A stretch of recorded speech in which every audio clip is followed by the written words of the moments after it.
Welcome back to the coaching and discussion lectures. Today we are going to talk about VO2 max and what VO2 max is. VO2 max is the maximum oxygen consumption of the human body. It's the aerobic capacity, the maximum engine that we have as humans. So, generally speaking, it is defined as the maximum amount of oxygen in milliliters an athlete can use in 1 minute per kilogram of body weight. That is the technical term for VO2 max. So, when we talk about VO2 max, it can be increased through training and through harder workouts, factoring in heart and strength and different types of variables that lead to how strong the circulatory system is. There are many different factors in VO2 max. With VO2 max, generally speaking, the higher VO2 max that you have, the stronger aerobic capacity and stronger aerobic system you're going to have. This generally leads to increased performances, not only in endurance sports, but also in recovery times for power sports as well. There are three components of VO2 max. We have oxygen capacity, oxygen transport, and oxygen utilization. We're going to talk about each one. Oxygen capacity. This is how much air you can breathe in. So how much air can you breathe in? Can you breathe in to the very end? Can you sip just a little bit more air? How much residual air can you breathe out? And then how quickly can you bring that air back in? And then how do you improve your lung capacity? So oxygen capacity comes down to what is your lung capacity? How much air can you physically hold in your lungs that can be transferred from the lungs into the circulatory system? This is number one. There are many musicians do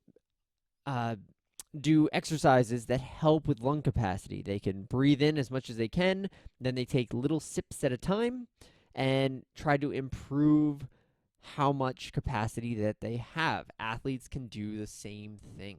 So, generally speaking, harder workouts, VO2 max workouts help with oxygen capacity, help with lung capacity just in a natural sense. So, this is one of the components for VO2 max. The next component is oxygen transport. Oxygen transport is how much oxygen your circulatory system can carry at any one given time.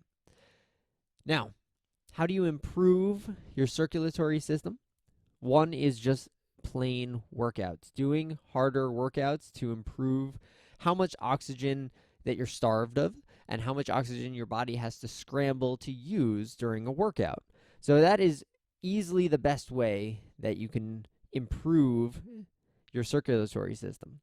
Now, you can also improve oxygen transport through something called high altitude training.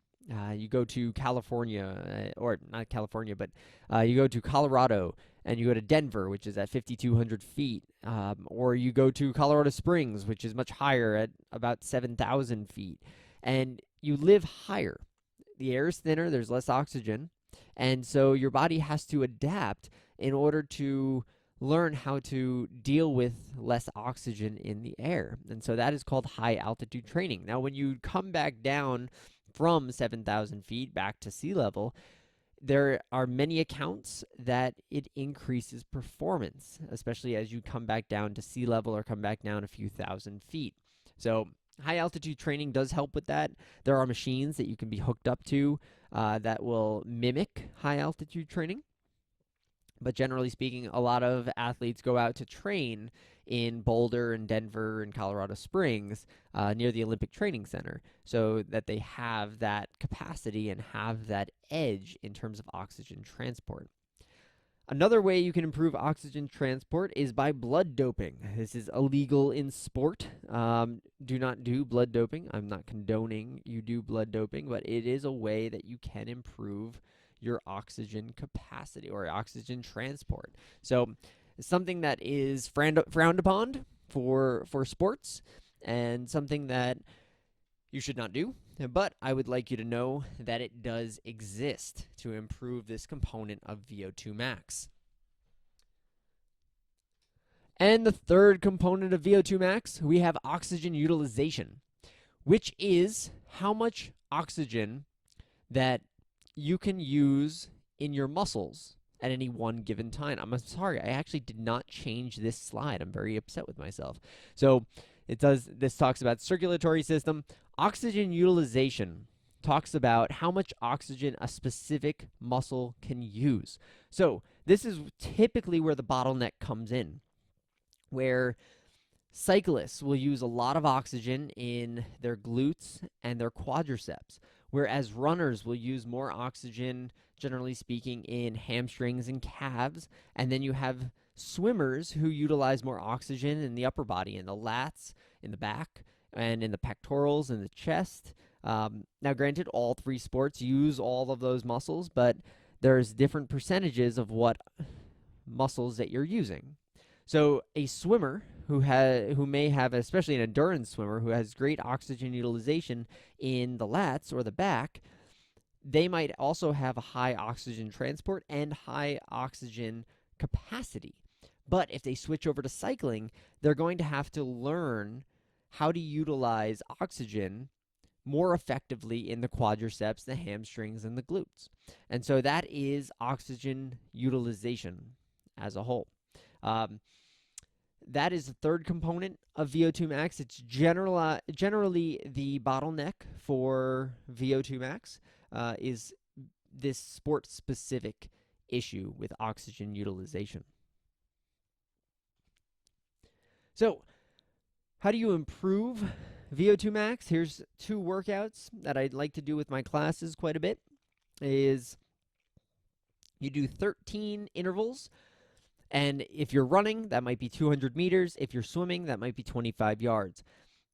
With my classes, my classes are more on the beginner scale and needs to accommodate everyone from beginner ability levels to more advanced. So I go with more 200 meters and 25 yards. You can make this slightly different to where you go more towards 400 meters or 800 meters for the run and 50 yards to 100 yards for the swim. So it can become more difficult by adding distance to the intervals. They're at fast paces. So the run is at your 1 mile pace. The swim might be at your 200 or 400 pace. And what you're doing is you're doing 60 seconds rest to start with. It's a long rest. You're standing there or just kind of floating there for a long time, 60 seconds. And then you do another interval, and you go down to diminishing rests, 5 seconds each, and you go down to 55 seconds. And then the next interval, you go down to 50. The next interval, you go down to 45, then 40, then 35, then 30, then 25, then 20, 15, 10, and then finally 5 seconds rest. You hit the wall, you count to 5, you push back off the wall. This type of workout allows beginners to actually push themselves much harder because it slowly increases in intensity rather than pushing all out from the very beginning of the workout. So it gradually increases intensity where you start to feel that claustrophobic feeling that you do with a hard workout. So great workout to improve VO2 max, especially for the beginners. So definitely check those out. I'm going to be doing those in class either this week and next week. And then we have our summary. All right, so we talked about VO2 max. It's your aerobic capacity. It's a maximum amount of oxygen that you can contain. A higher VO2 max equals a larger engine or a larger aerobic capacity. Generally, higher performances come with a higher VO2 max. There are three components of VO2 max. It's oxygen capacity or lung capacity, oxygen transport or how efficient your circulatory system is and how much oxygen you can hold there, and oxygen utilization, which is all very sport specific and muscle specific, depending on if you're a swimmer, a cyclist, or a runner. There's a little chart to the right to give you some information. VO2 max does drop 1% a year as we age, and that's a very important reason that we need to keep consistent with our training all the way through our lives. We don't stop when we're younger. We want to push our VO2 max as we get older. So that's just a little chart for you. but just some supplementary information. So this is very surface of the scratching the surface of VO2 Max, but I wanted to give you some information on why we train the way we do. We want to do a VO2 Max workout. We want to develop that particular skill and that particular aerobic capacity versus endurance versus muscular endurance.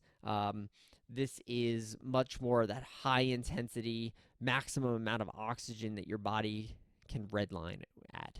So that is the summary for the VO2 Max discussion. We will see you back here for our next lecture.